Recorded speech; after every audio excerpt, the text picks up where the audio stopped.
სახელითა მამისათა და ძისათა და სულისა წმინდისათა ამინ. სიტყვა თქმული წმინდათა შორის მამისა ჩვენისა ლუკა ყირიმელისა. ნათლისღების კვირიადეს.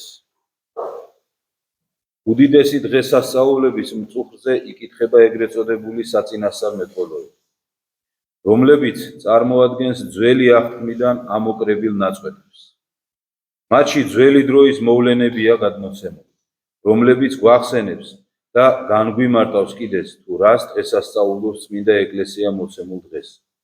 განსაკუთრებით დიდ დღესასწაულებზე საწინასწარმეტყველოების რაოდენობა, რომელიც ჩვეულებრივ სამს არ აღემატება, საკმაოდ მატულობს და ქრისტეს აღდგომის დღეს 15-ს აღწევს, ხოლო ნათლისღებისას 13-ს. ხის განცხადების დღესასწაულის საწინასწარმეტყველოების განხილვისას იმთავითვე თვალში საცემია, რომ საუბარი შეეხება წყლის ბუნებრივი თვისებების სასწაულებრივ ცვლილებას, თავად უფლის უშუალო ბრძანებით, ან მისი უდიდესი წმინდანების ზემოქმედების შედეგად. პირველსავე საწინასწარმეტყველოში დაბადების წიგნიდან ვისმენთ, რომ როდესაც ღმერთმა შექმნა ცა და ქვეყანა, მაშინ ქვეყანა იყო უხილავ და განუმზადებელ და ბნელი ზედა უფსკრუთა და სული ღმრთისაი იქცეოდა წყალთა ზედა. დაბადების წიგნი პირველი თავი მეორე მუხლი. თავისი ღვთაებრივი ზემოქმედებით უფალმა წყალს მიანიჭა ცხოველმყოფელი ძალა ქვეწარმავალთა და თევზთა წარმოქმნის. მეორე საწინასწარმეტყველო გვაუწყებს იმ უდიდეს სასწაულს, რომელიც ისრაელის ერს მეწამულ ზღვაზე გადასვლისას გადახდა თავს. ღვთის ბრძანებით მოსე წინასწარმეტყველმა კვერთხისცა წყალს და წყალით, როგორც ღმრთის ნების აღმსრულებელი ცოცხალი არსება, მეხსეულად დაემორჩილა უფლის ბრძანებას და ორად გაიგო, რათა ისრაელის ერს ფსკერზე გავლა შეძლებოდა, ხოლო ფარაონის ჯარზე კი ზღვის ტალღები კვლავ შეიკრა. მსგავსი სასწაული აღწერილია მეოთხე საწინასწარმეტყველოშიც, რომელიც გვიამბობს თუ როგორ შეჩერდა იორდანეს დინება, როდესაც ისუნავეს დროს მასზე გადადიოდნენ მღვდელმოძღვარნი აღთქმის კიდობნით და მთელიერი.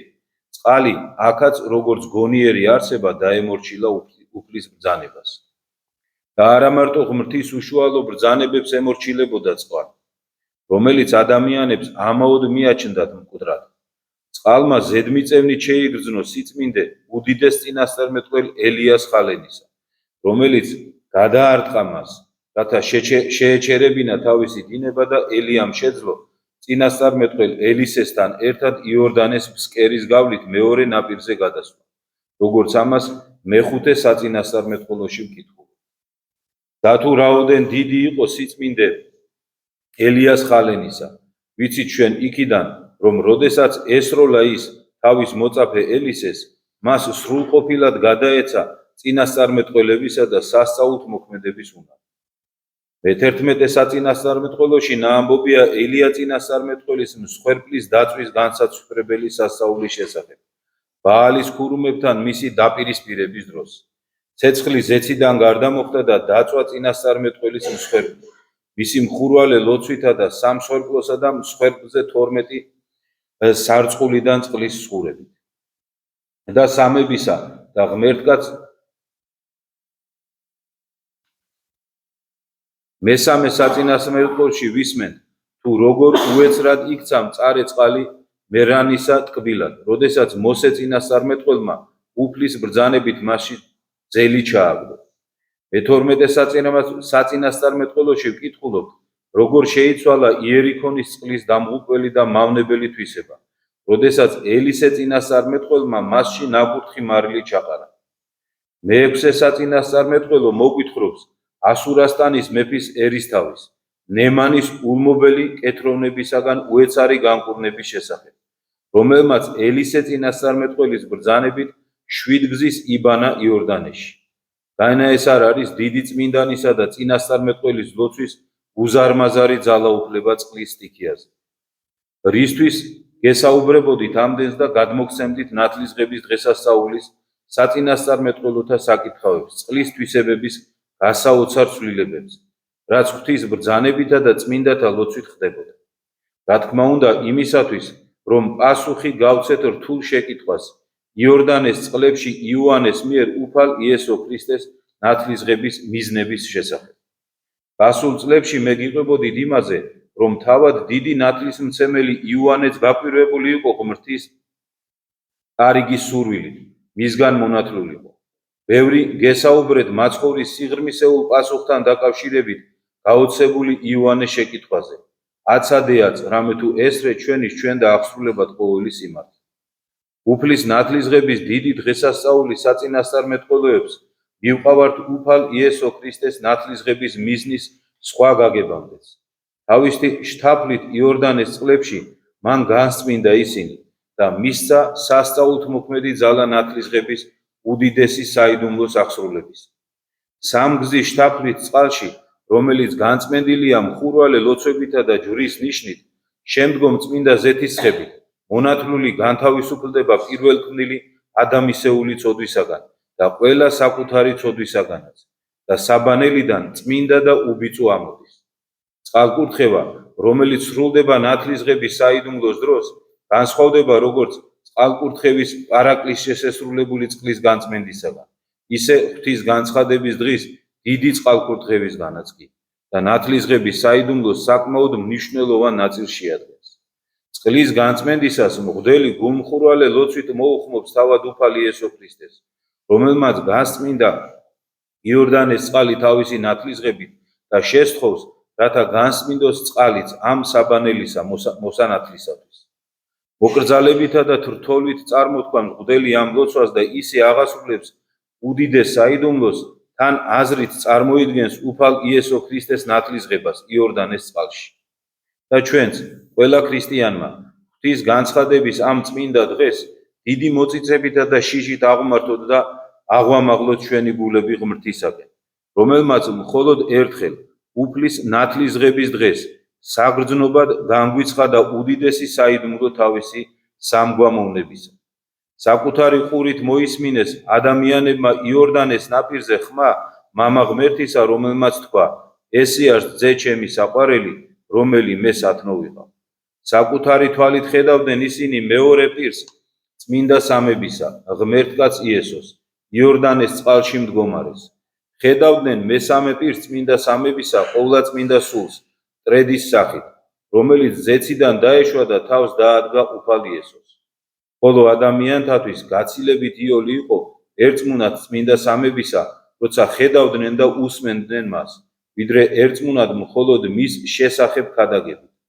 ღრმა რწმენით მივიღოთ ჩვენც მოწმობა ამ უძველესი ქრისტიანებისა და მათთან ერთად წავიდეთ იმ გზით, რომელიც გვიჩვენა ღმერთმაცმა იესო ქრისტემ და ვითხოვოთ მადლისმიერი შემწეობა წმინდა სულისა ამ რთულ გზაზე. ამინ. შეგვეციოს წმინდა სამების მადლი მართლაც ამ რთულ გზაზე და ღმერთმა შეგვაძლებინოს, რომ ღირსეულად ვატაროთ ის ნათელი, რომელიც ნათლისღების დროს თითოეულმა ჩვენთაგანმა მივიღეთ. მინდა მღვდელმთავრის თავარი სათქმელი დღეს ალბათ ის იყო, რომ სამყაროს შემოქმედი ისე ცვლის ყველაფრის ბუნებას, როგორც მას უნდა. ადამიანები თანამედროვე კაცობრიობა სამწუხაროდ შეპყრობილი ვართ, როგორ თქვა, ამპარტავნებით ისე ვართ შეპყრობილი, რომ ჩვენი წარმოდგენები სამყაროსა და ბუნების წესების და კანონების შესახებ მიგვაჩნია ურყევი და შეუცვლელი და ერთადერთი ჭეშმარიტი. მაგრამ თუ დაუპირდებით აი დღეს რაც წავიკითხეთ, რაზეც გვესაუბრებოდა წმინდა მღვდელმთავარი საწინასწარმეტყველოებში, დავინახავთ, რომ ჩვენი წარმოდგენა სამყაროს შესახებ იმდენად არის სიღრმისეული, რამდენადაც ჩვილი ბავშვის წარმოდგენა არის სამყაროს შესახებ, ესე ვთქვათ, სრულყოფილი, ამ ქვეყნის შესახებ სრულყოფილი. ჩვენ ხედავთ, რომ როცა ღმერთს უნდა, წყალი უკან იხევს. როცა ღმერთს უნდა, წყალი იძენს ისეთ თვისებას, უბრალოდ წყალი, რომ კეთრს განკურნოს. აი ეს ისტორია, რომელიც ნემანასურის შესახებ მოისმინა. ეს მეფე, როდესაც მივიდა ესაია წინასწარმეტყველთან, ელისე წინასწარმეტყველთან, ელისემ უთხრა რომ წადიო და 7 გზის იბანავე მდინარეშიო და გაბრაზდა მეფე პირდაპირ წერია ბიბლიაში რომ კაცო ჩემს ქვეყანაში რა უფრო კაი მდინარეები არ არის ვიბანავებდი ახლა აქ რატო უნდა ვიბანაო მაგრამ გონიერმა მსახურებმა უთხრეს რომ რთული რამე რო დაევალებინაო ახლა შენთვისო წინასწარმეტყველსო არა ასრულებდიო მაგრამ მარტივი საქმე არისო წადიო და 7 გზის იბანავე იორდანეში ახლა რა უნდა მოხდესო და მართლაც დაუჯერა მეფემ და განიწმინდა კეთრისგან ჩვეულებრივი მდინარე აბსოლუტურად ჩვეულებრივი მდინარე მაგრამ წინასწარმეტყველის სიტყვის და ღვთის ძალის შესაბამისად მან მიიღო ისეთი უკურნებელი სენის ესე თქვა განკურნების ძალა როგორც იყო კეთრი ამიტომ ვამბობთ ჩვენ რომ წარმოდგენა ამ სამყაროზე ჩვენი აი ყველაზე დიდი მეცნიერიც რაც არ უნდა იყოს დედამიწაზე მაინც გავს ჩვილის წარმოდგენას ქვეყანასთან იმიტომ რომ წარმოდგენა არ გვაქვს რა ძალა აქვს რა როგორ არის აი როგორ მიეცა წყალს ძალა მართლაც რომ ქვეწარმავლები თევზები და წყლის თქვა ცხოველები შეექმნა ღვთის სიტყვით ერთი სიტყვით და წყალმა მიიღო ამის ძალა ამას რატომ ვამბობ? იმიტომ რომ თითოეულ ქრისტიანს ეს უნდა ყოველთვის გვახსოვდეს რომ თუ ღმერთს უნდა ყველაფერი შესაძლებელია და დღევანდელ დღეს ამის გვჯერა თითოეულ ჩვენთაგანს რომ დღეს ღვთის ძალით ეკლესიის ლოცვით წყალი იძენს განსაკუთრებულ თვისებას განწმენდის ამიტომ აკურთხებს დღევანდელ დღეს ეკლესია წყალს იმისათვის რომ განწმინდოს ყველაფერი, რასაც ეს წყალი შეეხება. ამის გვჯერა ჩვენ რომ ღვთის ძალით, იესო ქრისტეს ძალით, წმინდა სამების ძალით, დღეს ნაკურთხი წყალი არის სხვა წყალი და არა ჩვეულებრივი წყალი. წყალი, რომელსაც აქვს უდიდესი კურნების ძალა, თუ ადამიანი რწმენით მიიღებს მას. ღმერთმა მოგცეს ამის რწმენა და ამით გვაცხონოს ღმერთმა გავლოცო და გავხდით.